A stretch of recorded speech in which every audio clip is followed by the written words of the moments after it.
So we're looking at a rose hip and three different parts of it. This is what's called a rose hip. This comes off your typical rose. After your rose is bloomed and flowered and died off, it forms this here fruit that dries up and is a really good food product and or tea if you know how to prepare it properly, which I would recommend looking into.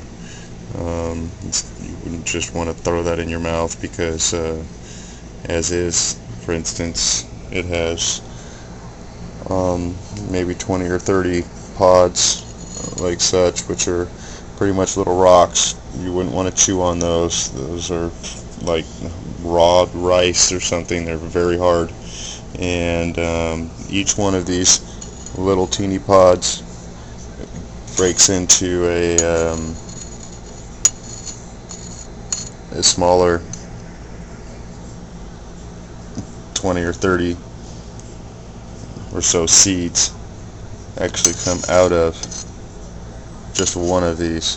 So this right here represents well over 100 seeds, and I would believe that in order to use that for medicinal purpose, you would definitely want to use a fresher specimen. And in order for collecting to have viable seeds, you would want to let that sit for possibly a month or so, even more after, to have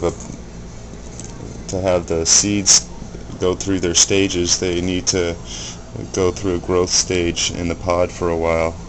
And here's another pod, and you can see that it's darkened quite a bit, and so on. They will get actually very dark to a black, and at that point the seeds may no longer even be viable.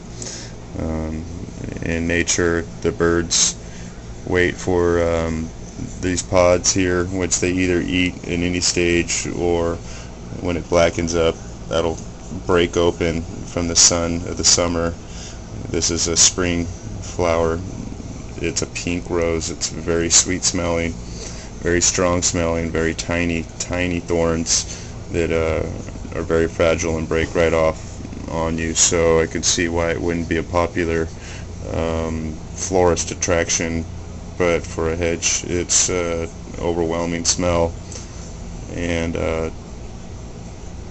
so the birds eat those pods, which goes through their system, and it goes out and there allows these little pods, and all these pods have hair on them, even starting from here, which I believe facilitates the security of them and or the ability for them to absorb moisture and